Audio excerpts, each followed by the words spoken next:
ደንበኛ ከገባ የማይወጣበትን እንዲሁም ደግሞ የቢዝነስ ባለቤቱን በአጭር ጊዜ ትርፋማ የሚያደርግ የጌም ዞን የቢዝነስ ሐሳብ ይዤላችሁ መጥቻለሁ። እስከ መጨረሻ መከታተል እንዳትረሱ። ፎሎ፣ ላይክ፣ ሼር ማድረግ እንዳትረሱ። የሚያስፈልጓችሁ እቃዎች በመጀመሪያ ፕሌይስቴሽን ያስፈልጋችኋል። ፕሌይስቴሽኑን በተለያየ አማራጭ ዋጋቸውን ጽፌላችኋለሁ። PS4 ስሊም የምትገዙ ከሆነ 39 ሺህ ብር፣ PS4 ፋቱን የምትገዙ ከሆነ 35 ሺህ ብር፣ እንዲሁም ደግሞ ፕሌይስቴሽን 5 የምትገዙ ከሆነ 85 ሺህ ብር ቀልቀል አድርጋችሁ መያዝ ትችላላችሁ።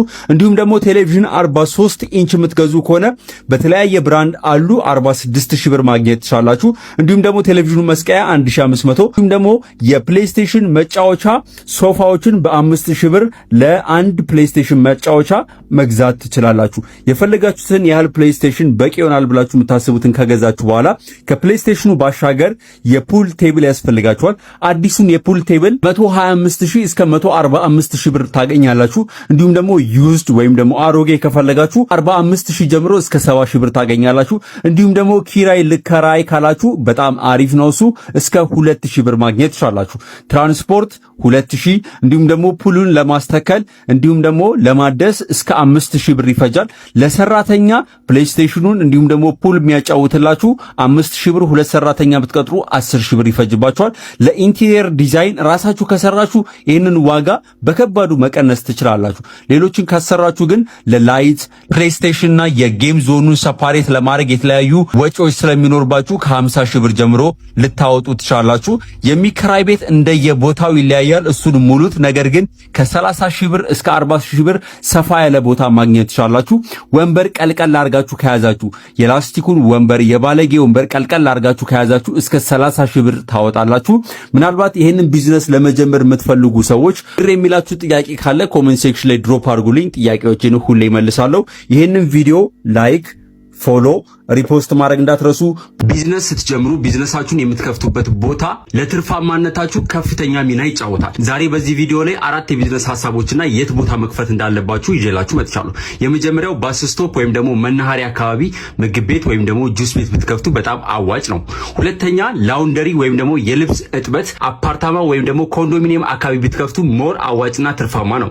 ሶስተኛው የቤት ጽዳት አገልግሎት። ይሄንን ኦርጋናይዝድ በሆነ መልኩ እናንተ ሳትሰሩ ሰው ቀጥራችሁ መጀመር ትችላላችሁ። ስፔሻሊ የቤት ጽዳት አገልግሎት ብዙ ቤተሰብ ያለበትና በጣም በስራ የሚጨናነቁ ሰራተኞች ያሉበት ቦታ ብትከፍቱ ሞር አዋጭና ትርፋማ ይሆናል። ሌሎች የቢዝነስ ሐሳቦችን እንድታገኙ ላይክ፣ ፎሎ ማድረጋችሁ እንዳትረሱ። ማነሱን እንዳታዩ ብዙ ብር የሚታፈስበት የቢዝነስ ሐሳብ ነው ፈጢራ ቤት።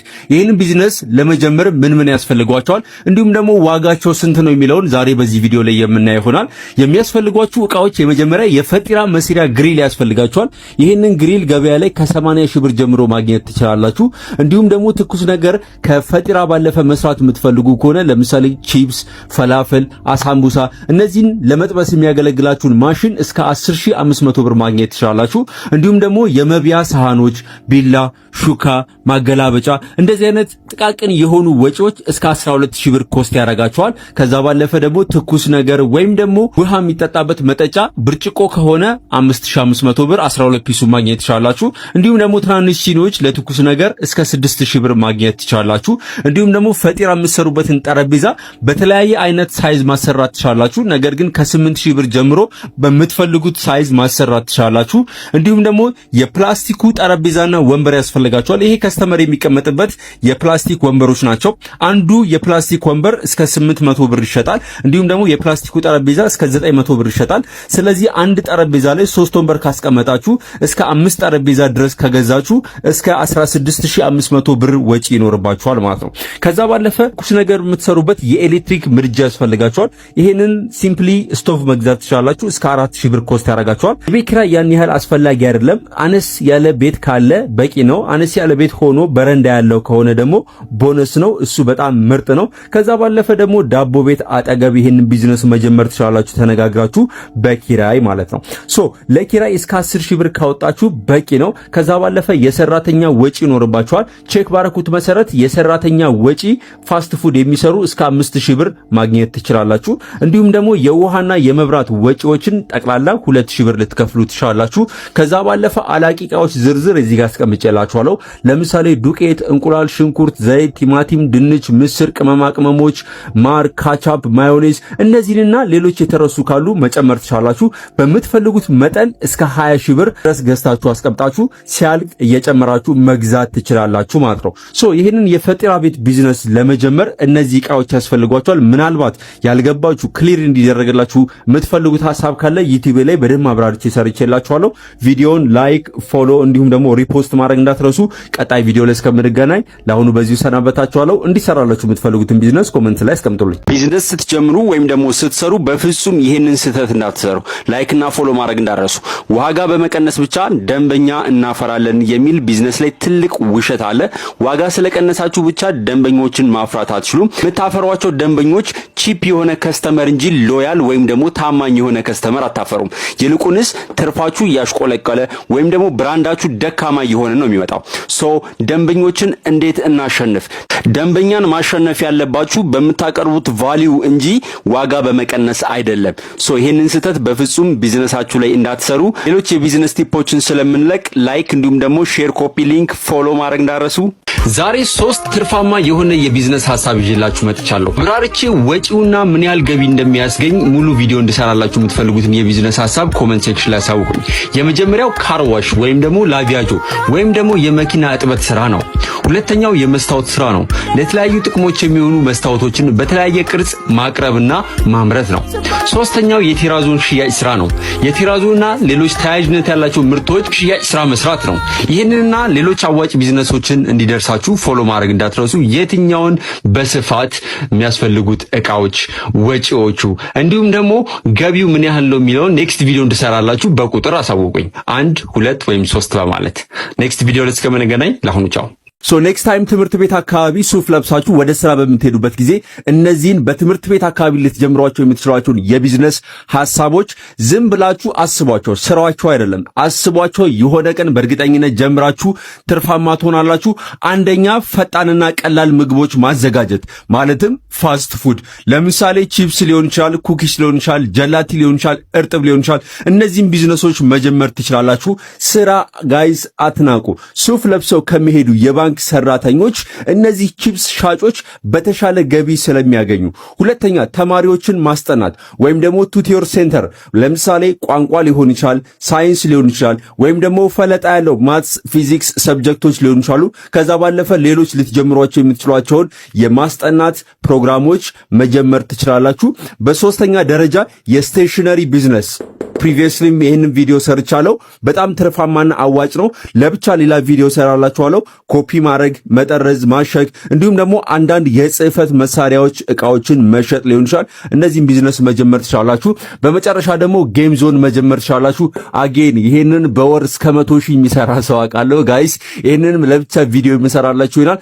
ጌም ዞን መጀመር ትችላላችሁ። ፑል፣ ጆተኒ፣ ፕሌይስቴሽን ከቻላችሁ ደግሞ ሰፋ ያለ ቦታ ካለ ቴኒስም ማስገባት ትችላላችሁ። ተጨማሪ የቢዝነስ ሐሳቦችን ለማግኘት ላይክ፣ ኮሜንት እና ፎሎ ማድረግ እንዳትረሱ።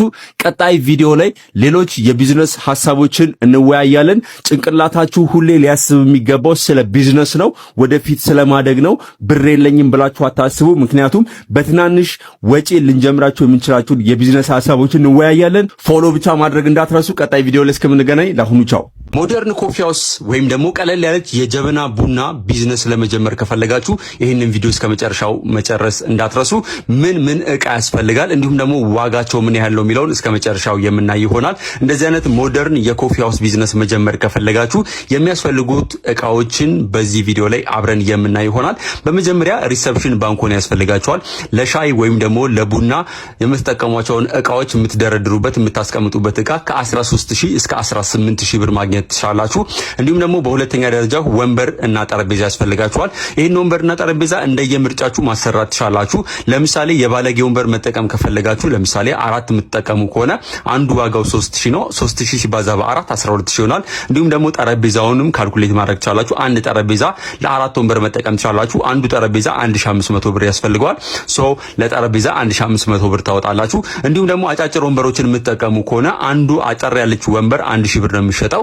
16 ወንበሮችን ብትጠቀሙ 16 ሲባዛ በ1000 16000 ይሆናል። እንዲሁም ደግሞ ለእያንዳንዳቸው 3 ወይም ደግሞ 4 ወንበሮች ጠረጴዛ የምትጠቀሙ ከሆነ ለምሳሌ 4 ጠረጴዛ ለ16 ወንበር የምትጠቀሙ ከሆነ አንዱ ጠረጴዛ ዋጋው 2500 ነው። ጠቅላላ ስታባዙት 10000 ብር ለጠረጴዛ ታወጣላችሁ። እንዲሁም ደግሞ በሶስተኛ ደረጃ የቡና ሲኒ ያስፈልጋችኋል። 36 ፍሬ ገዝታችሁ መጠቀም ትችላላችሁ።